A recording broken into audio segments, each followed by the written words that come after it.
Hello everyone. For this video, I'm going to use random numbers and generate random numbers again to draw some distribution based on histogram.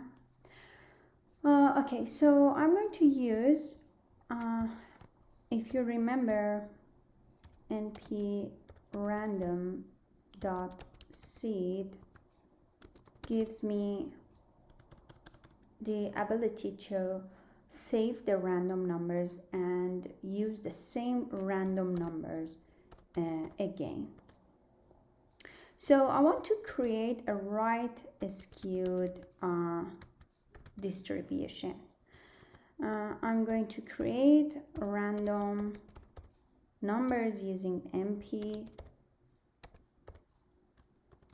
and here. So if you don't remember what this will create, let's see.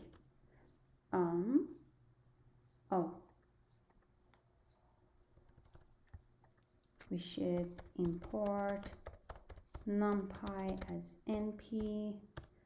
Let's import pandas as pd, and then import matplotlib dot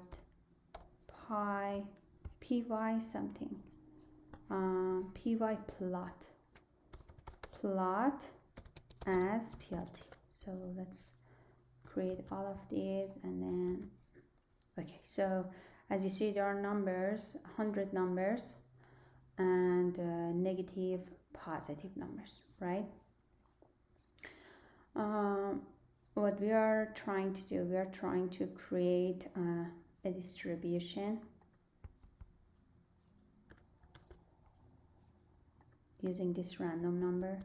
So I'm going to create the numbers that resemble a kind of skewed distribution.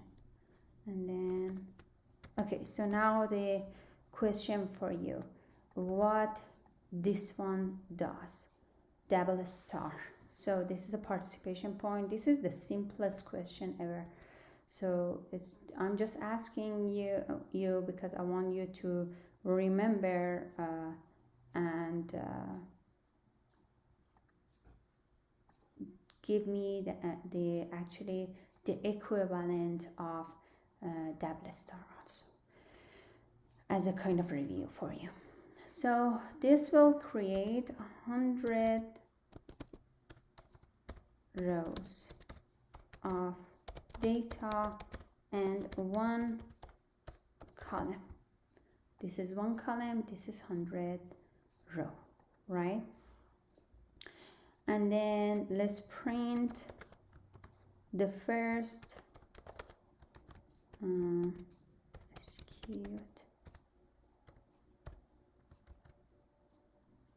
the first 5 numbers. As you see, some of the numbers are very small, some of them are very big now, and this is the effect of what I added and multiplied. Okay, so now I'm going to get some of the information I need. I want to print the mean. I'm going to print the mean this way. Look at this. I'm going to use percentage 0.3 f. So this is the floating number. It will print out the floating number which keeps the 3 digits after decimal. And then what is that floating number? The floating number will be this argument of print, whatever I'm going to write down here.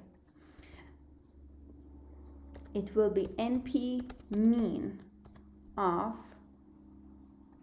the numbers I'm creating here. So if I print this, you will see 13, what's that? 1, 2, 3, and this, oh, I know, sorry. instead of comma, I have to have percentage. And then now it works. So this is the way we print the floating number with just 3 numbers after decimal. And then I want to do one more thing. I want to have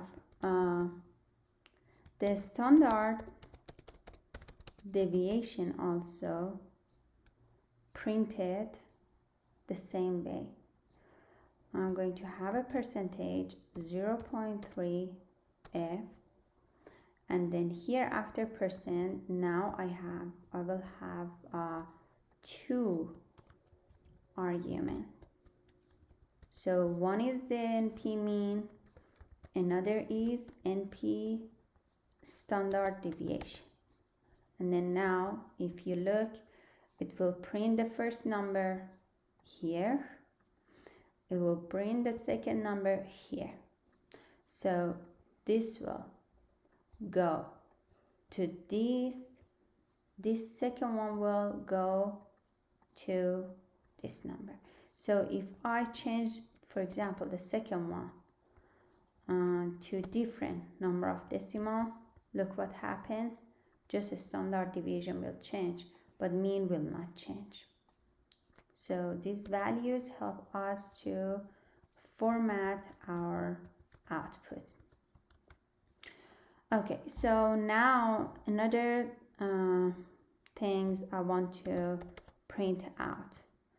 I want to print out the first quartile, Q1. I'm going to print the same way. And then I'm going to print Q2, which is median, the same way. And then Q3,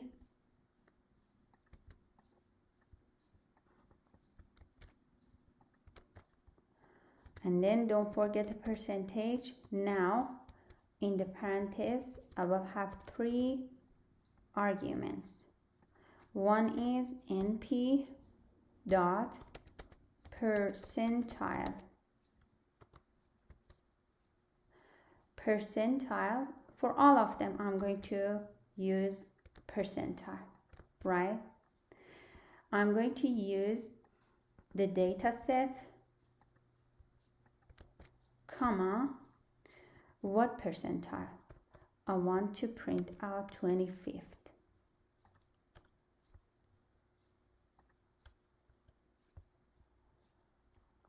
Then I'm going to get this to print out the 50 percentile.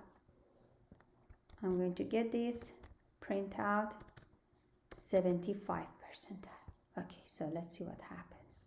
So the parenthesis is going to be closed here.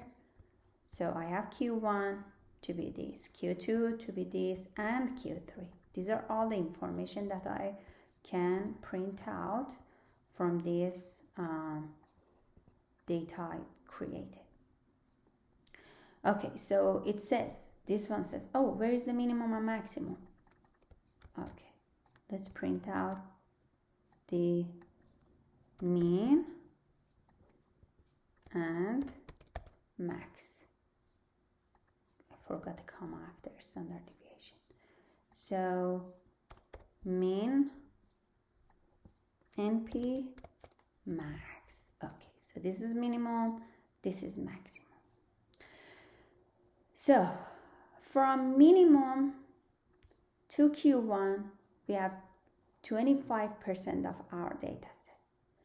From Q1 to Q2, we have the other 25%. From Q2 to Q3, we have 25% of our data set. From this one to this one, which is maximum, we will have 25% of our data set, right? I want to see what is the size of, these are all, the information you must get from your data set to know if your data set is right skewed or left skewed.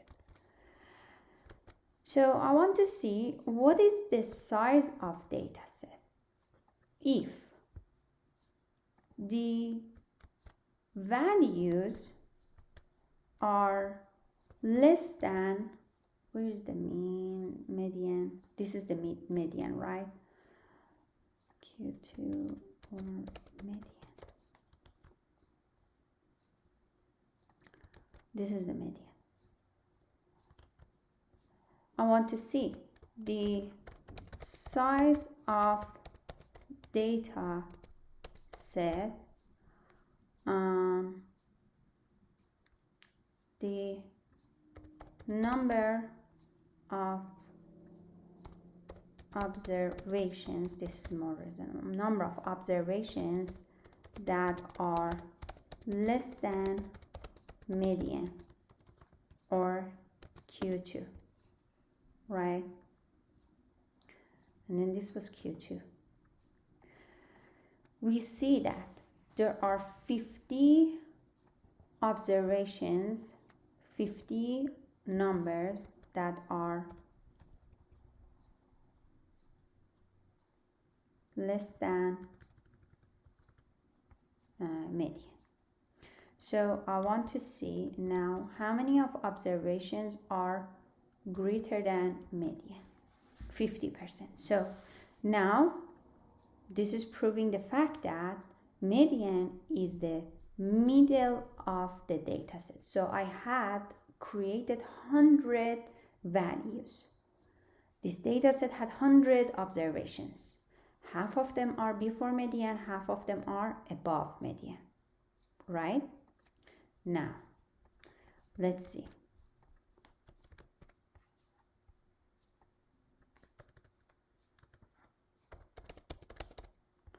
I want to see how many of observations are less than Q1, how many observations are more than Q3.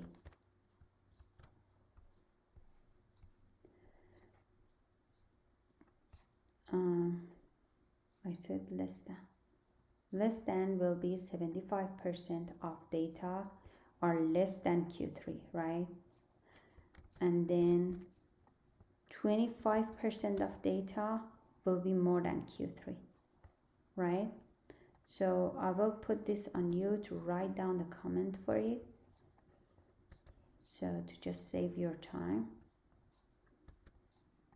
Save my time actually teaching you. Okay, so just I will write down here, this is Q1, this is for Q3, and this is also Q3. So as you see, again, we proved that 25% of data are above Q3, 75% of data are less than Q3, 25% of data are less than Q1. Correct? Okay. Now, I want to draw this histogram. I will say fig and axis is equal to plt dot subplots. Fig size is equal to 6 and 5. DPI is equal to 120. And then plt dot hist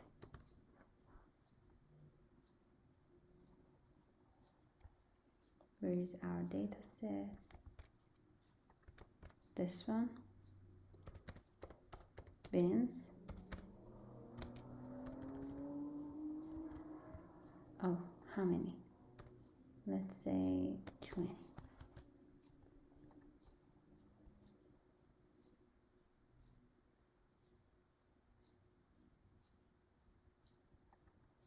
Fig size. Okay, good. So as you see, now this distribution is right skewed, right? This is the right skewed distribution. The frequency is higher around this area. So the skewness is on the right side. So this is the right skewed. I'm going to increase the number of bin. See how it changes. And then let's make it 25. And then make this 1000. And then if I change that to 1000, what will happen? All the numbers here will change because I will have a new data set, right? Okay, so obviously everything has changed. Q1 is smaller now. Q3 is this one now. And this one is median, right? Median is this much.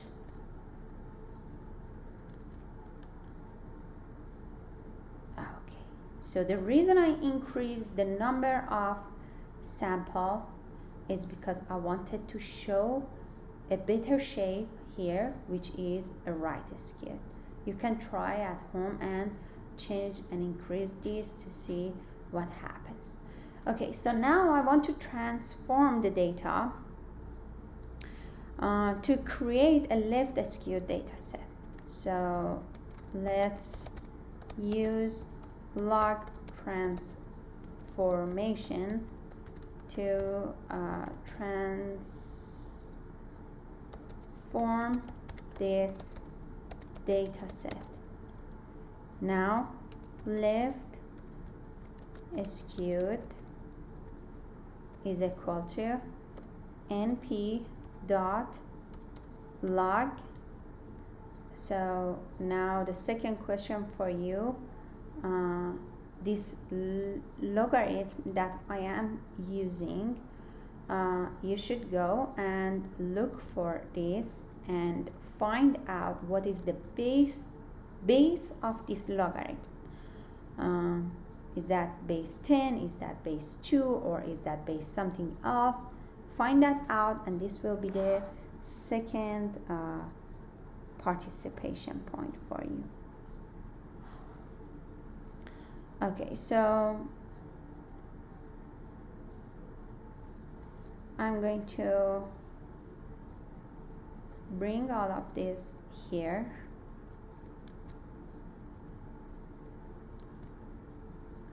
And instead of right skewed data set, now I have left skewed data set.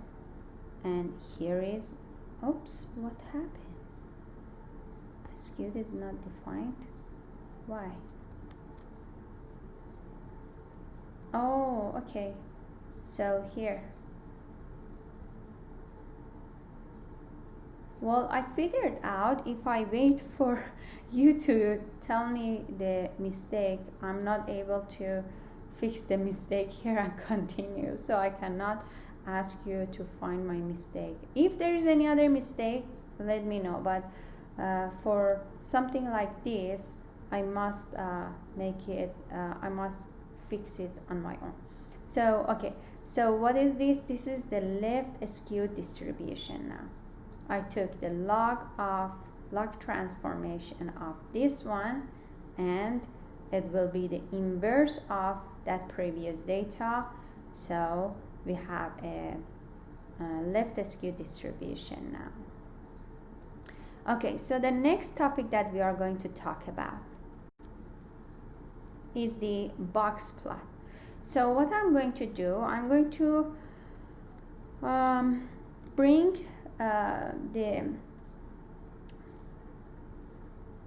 load the data set I had, and then the new topic is box plot. I'm going to use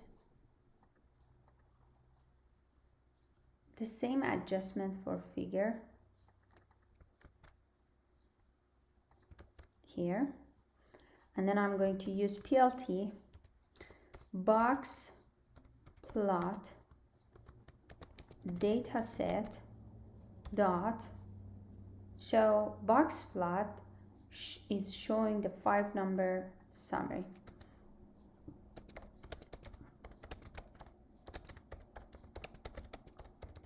So what is the 5-number summary? Mean, Q1, median, Q3, and maximum. I'm going to use one of the variable, which is numerical. So the only variable that I can use to show mean and all this arithmetic operation is the numerical variable, right? So here it is.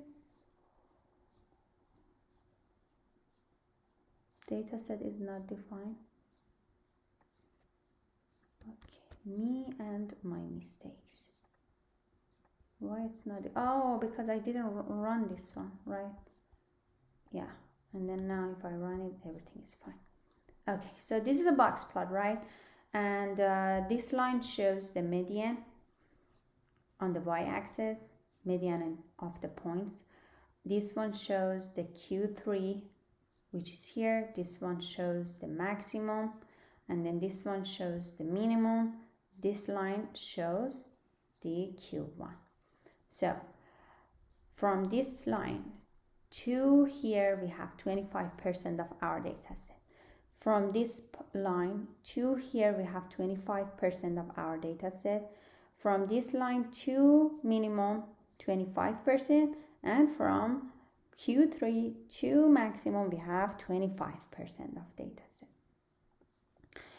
Now I want to use one of the attributes of box plot to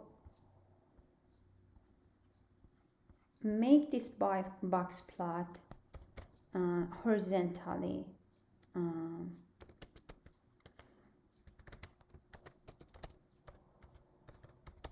so VRT false helps us to show the graph horizontally. Here it is. Why I'm doing that? Okay, so this is the minimum values on the x-axis for percent of high school graduation. This is the maximum, and then if this is the median and this is the peak, I can draw a curve. Look, the mouse. I'm going to draw a curve like this, and this is the peak, and then goes here. So imagine a curve that starts from here and then here and then extends way more to the left side. So this graph shows almost a kind of left skew pattern. If the box was in the middle and the median was in the middle, we could imagine a symmetric form, but this one shows a left skew. The only reason I can show this is because I have the minimum on the left side and maximum on the right side, the way the histogram is ordered from minimum to the maximum, right? So I can draw a curve on a histogram, and also I can show a curve on a box plot as well, as long as we have numerical data. Okay, so another attribute that I can show you is this one, equal true. This will show a notch box plot, and then please look into the notch box plot and see what this means and how it works. Okay, so what else we have here? Okay, so now what I want to do, I want to create two box plots in the same plane. So how I will do that, I will create a sub data set, and in this sub data set I'm going to get the data set dot this one, and I'm going to get another variable which is numerical, this one, right? From the original data set, I'm creating a sub data set of only numerical variables. I think we did this before. Okay, so now let's see what happened. I'm going to plot this using box plot and using the sub data set that I created. So now you see I have one box plot here, another box plot here. This is the first one, this one, and this is the second one, minority percentage. Okay, so this is the box plot, and we talked about it, how we can kind of understand box plot. The lines, each of these lines have the meaning, this one, this one, this one, and this one. And now we see that the median of graduate percentage is way higher than the minority percentage in all the states. Well, these two had different percentage, right? These are two separate variables.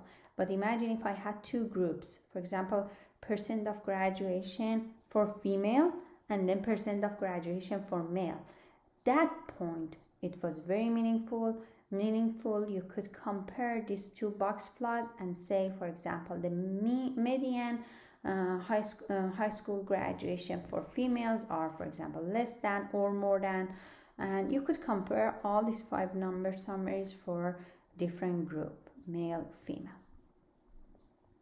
Okay, so the other graph that I'm going to show you in this video is the bar graph, and then after this we will be done with graphing, and we will talk about the correlation and regression. We will compare two variables or more than two variables.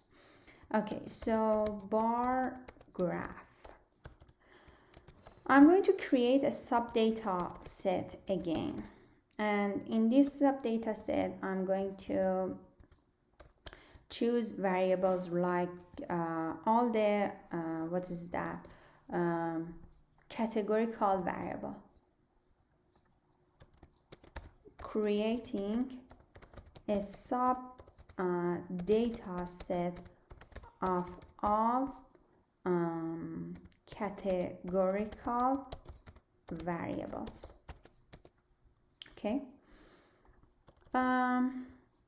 this is a kindergarten attendance, teacher qualification, and region.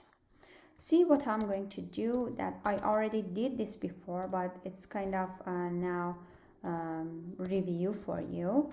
So I'm going to use pandas, cross tab, and I'm going to create a table of region and let's say teacher qualification, and the row names are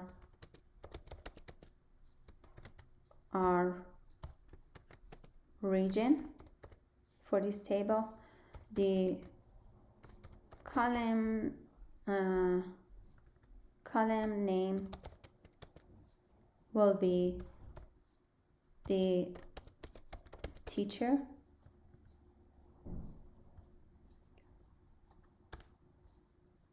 And then I'm going to print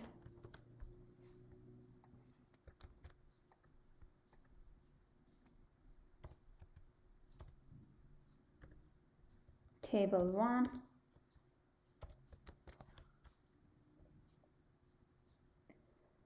Cross tab, got an extra column name.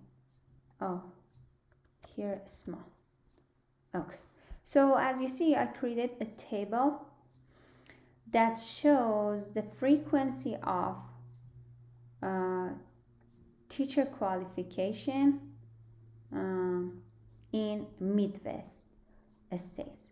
So for example, what this says, it says there are 10 states in Midwest that they don't require teacher qualification. This one says there are only 2 states in Midwest that require teacher qualification. And same as here, for example, in South, there are 11 states that don't require teacher qualification, but 5 of them are required the teacher qualification. And if you add all these numbers here to 5, 7, 7, 8, 1, 8, 8 and 2, 10, there are 10 states overall out of 50 states, they require teacher qualification. So this table helps us in this way. What else? I can create a table that shows a cross tab of region with kindergarten attendance, and then I can create another one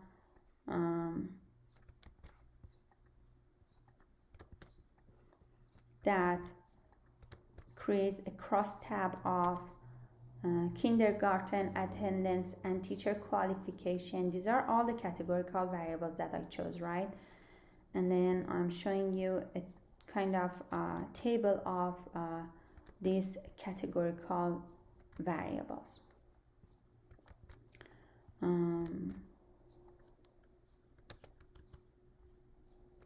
Okay, so the last one I created, look at this. I had data set of, I chose the region versus both kindergarten attendance and teacher qualification. I put teacher qualification and kindergarten attendance in an array, created array of these 2, and then this one versus this one. So these 2 becomes columns, and this becomes a row, right? And then as you see, I have a column names here.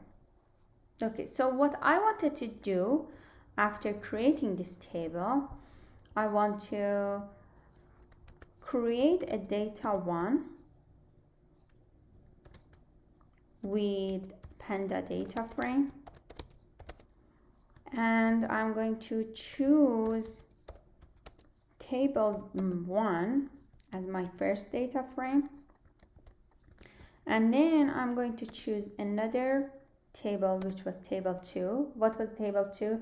Kindergarten versus region. So on the row we have the same region. I want to put teacher and kindergarten, both of them in columns. Not this way. I want to put them beside each other. Look what I'm going to do. I'm going to use concatenating, create a variable here, and I'm use pandas concatenate method, and then I'm going to put the data 1 here, data 2 here, right? And then axis is equal to 1.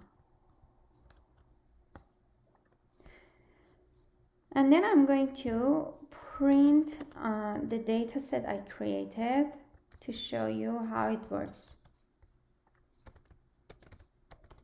Concatenating these 2 data frames.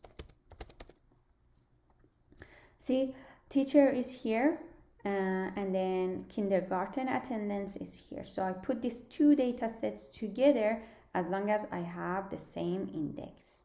So later I will show you how we can concatenate two data sets if we have two different indices.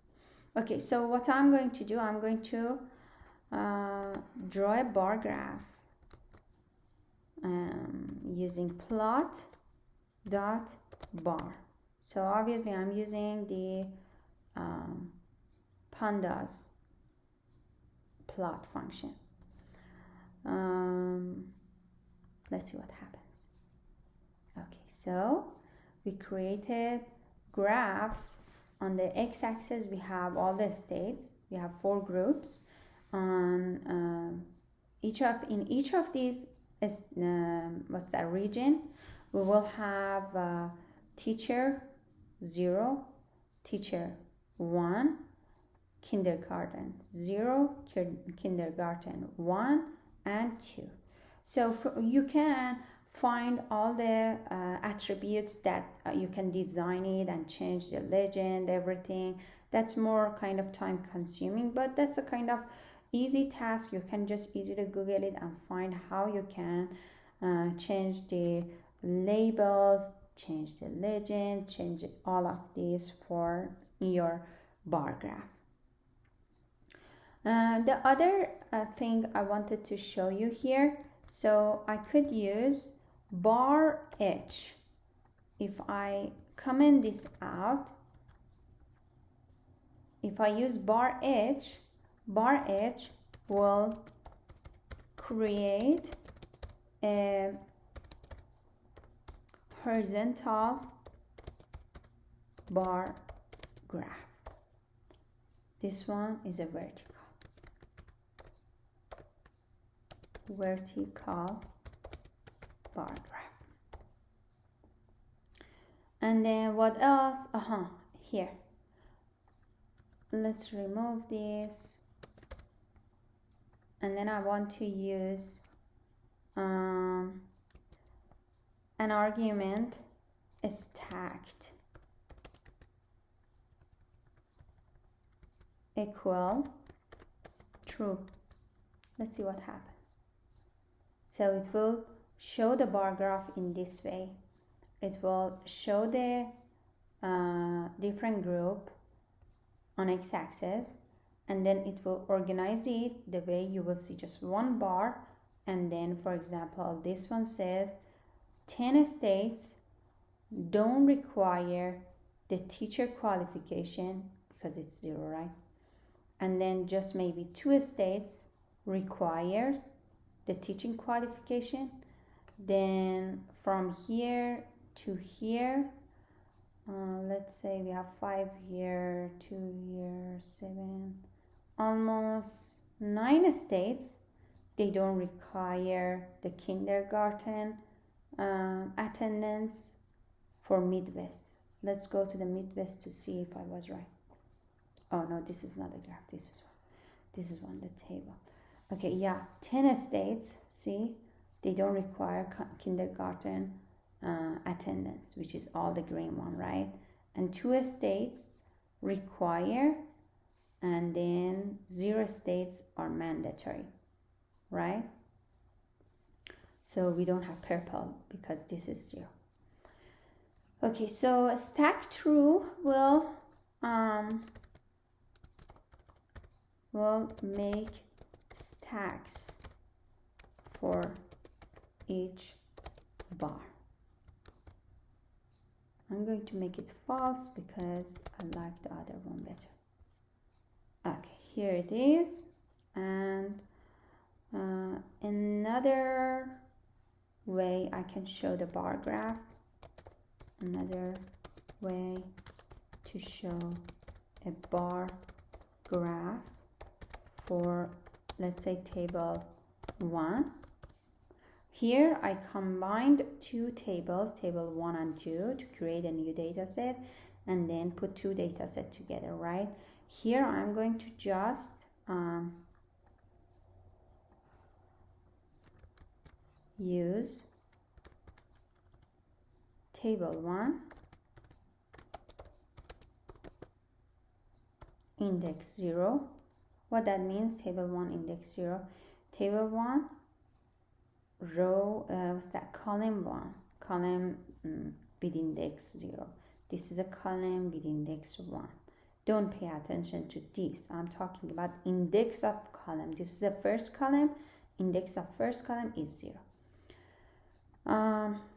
Dot plot kind is bar graph.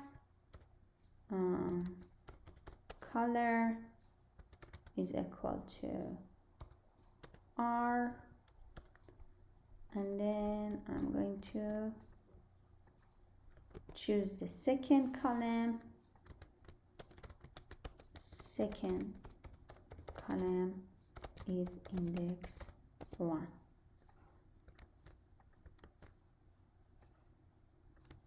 First column is index 0. Okay, so let's see. Table 01 is not defined. Oh, this is the correct thing.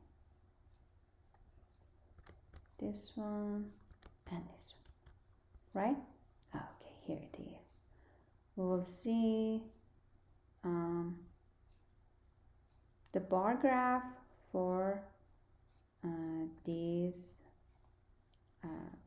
table 1, right? Okay. Well, now there's a participation point here for you. So find my mistake. I didn't supposed to do this. I did something wrong.